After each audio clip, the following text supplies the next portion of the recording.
Hello friends, स्वागत है आप सभी का एक नए वीडियो में। नरेंद्र मोदी सरकार वित्त वर्ष 2024-25 का पूर्ण बजट जुलाई के तीसरे सप्ताह में पेश कर सकती है। ऐसे में मिडिल क्लास और टैक्स पेयर को राहत मिलने की उम्मीद जताई गई है। वही ऐसे 10 संभावित घोषणाएं हैं जो हो सकते हैं और आम नागरिकों को लाभ मिल सकता है। देखिए, क्या सस्ता होगा क्या महंगा होगा, इसके बारे में भी आपको अपडेट देंगे। लेकिन आपको जानना चाहिए कि सरकार अपने पूर्ण बजट में, यानी जो इस जुलाई में पूर्ण बजट पेश करने वाली है, उसमें महिलाओं को, किसानों को, नौजवानों को, स्टूडेंट को क्या लाभ मिलने वाला है, क्या बड़ी घोषणाएं हो सकती है। आइए फटाफट से जानते हैं, क्योंकि एक्सपर्ट का मानना है कि ये 10 संभावित घोषणाएं हैं जो सरकार टाल नहीं सकती है। किसानों के लिए भी बड़ी घोषणाएं हुई हैं। देखिए, इनकम टैक्स छूट की सीमा बढ़ा सकती है इस बार मोदी सरकार। 10 लाख तक की आय पर टैक्स छूट की उम्मीद रहेगी। सेक्शन 80C में भी बदलाव संभव हो सकता है। दोस्तों, आपको बता दें, मोदी 3.0 अपने पहले बजट में 10 लाख का सालाना कमाने वाले लोगों के लिए इनकम टैक्स की दरों में कटौती करने पर विचार कर रही है। आपको बताते चले, इसके अलावा सरकार इनकम टैक्स स्लैब में बदलाव करने की भी प्लानिंग करेगी। टैक्स छूट की सीमा 5 लाख तक कर सकती है सरकार। नए टैक्स रिजीम में 3 लाख तक की आय टैक्स फ्री है। आप यहाँ पे नई टैक्स रिजीम के तहत इनकम टैक्स स्लैब देख सकते हैं। लेकिन आपको बताते चले कि इस बार छूट मिल सकती है, वही किसानों को लाभ मिल सकता है। वही कंज्यूमर खर्च बढ़ाने पर सरकार की बड़ी योजना हो सकती है। किसानों के लिए बजट 2024 बेहद खास रहेगा, क्योंकि इस बार का बजट किसानों को ध्यान में रखकर बनाया गया है। सबसे बड़ी बात कि छोटे किसानों को वार्षिक नकद भुगतान जो 6,000 रुपए मिलता है, उससे सरकार बढ़ा सकती है। यानी कि जो किसान निधि 6,000 रुपए सालाना मिलती है, वो 8,000 रुपए हो जाएगा। सरकार 2,000 रुपए इसमें इजाफा कर देगी।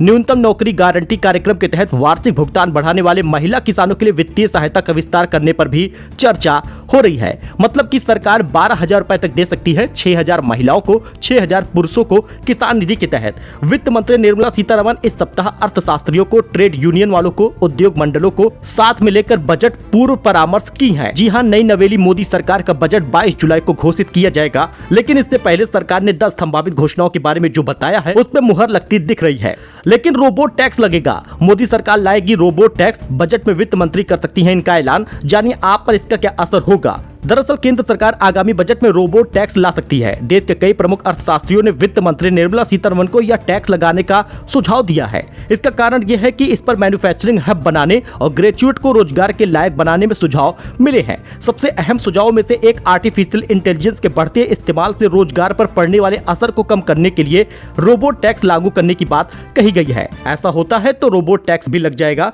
लेकिन इस बीच दोस्तों, दिल्ली NCR में महंगा हो गया है CNG। प्रति किलो 1 रुपए तक बढ़ गए दाम। ऐसे में बजट पर इसका असर पड़ सकता है। ताजा जानकारी के मुताबिक दिल्ली में अभी CNG का दाम 74 रुपए प्रति किलोग्राम था, जिसे 1 रुपए बढ़ाकर 75 रुपए प्रति किलोग्राम कर दिया गया है। लेकिन बजट से पहले महंगाई का असर दिख रहा है, वो चाहे दाल पर हो या चावल पर हो या गेहूं पर हो या फिर आटा पर हो। इन सभी कीमतों पर भी महंगाई का असर देखने को मिल रहा है। ऐसे में सरकार अगर इस पर GST एक बार फिर से बढ़ा देती है तो आम नागरिक की कमर टूट जाएगी। देखिए, राजमार्गों के लिए 10% बढ़ेगा पूंजीगत खर्च। दरअसल दोस्तों, राजमार्गों पर पूंजीगत खर्च की गति बरकरार रखने के लिए केंद्र सरकार 2024-25 के पूर्ण बजट में इस क्षेत्र के लिए पूंजीगत व्यय बढ़ाने पर विचार करेगी। इसकी जानकारी रखने वाले वरिष्ठ अधिकारियों ने बताया है कि इसके लिए पूंजीगत खर्च 5 से 10% बढ़ाया जा सकता है।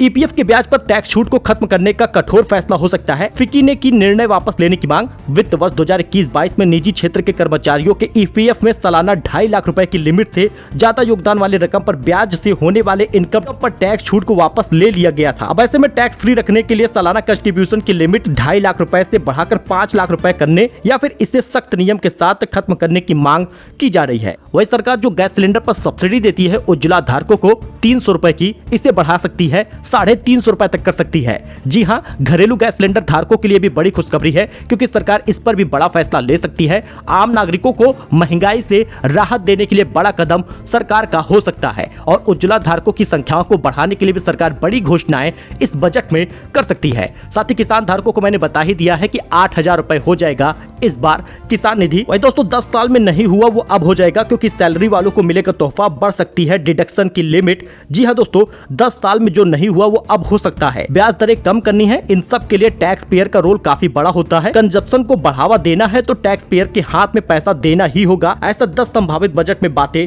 हुई हैं। तो किसानों को हाईटेक और मॉडर्न बनाने पर भी सरकार का जोर रहेगा। खेती को नए बाजारों से जोड़ने की कोशिश रहेगी, इस पर भी सरकार बड़ा ऐलान कर सकती है। और खास बात युवाओं के लिए आगामी बजट एजुकेशन सेक्टर को लेकर बड़ी खबर सामने आ रही है। सरकार सबसे पहले तो एक नया कानून ला दी है, जिसकी वजह से अगर पेपर लीक होता है 5 से 8 साल की सजा होगी, करोड़ों रुपए का जुर्माना लगेगा। दोस्तों यही कारण है कि एजुकेशन सेक्टर पर सरकार बड़ा बदलाव कर सकती है, पेपर लीक को लेकर बजट पेश कर सकती है। और साथ ही आपको बताते चले कि सरकार नौकरी को लेकर बड़ी घोषणाएं कर सकती है। बजट इसके लिए तैयार किया जाएगा। बजट 2024-25 युवाओं के लिए इस बार ज्यादा खास होने वाला है, क्योंकि इस बार एनडीए की सरकार है और सरकार को कई सारी घोषणाएं करनी होगी। ये अगले 5 साल को मजबूत करने के लिए होगा, वरना सरकार बड़ी दिक्कत में आ जाएगी। आपको बताते चले पिछली बार ना इनकम टैक्स में राहत मिली थी, न फसलों की एमएसपी बढ़ी थी, मिडिल क्लास के लिए हाउसिंग स्कीम भी लेकर आ गए थे, न टैक्स बदला था, न बड़ी घोषणाएं हुई थी, न किसानों को राहत मिली थी।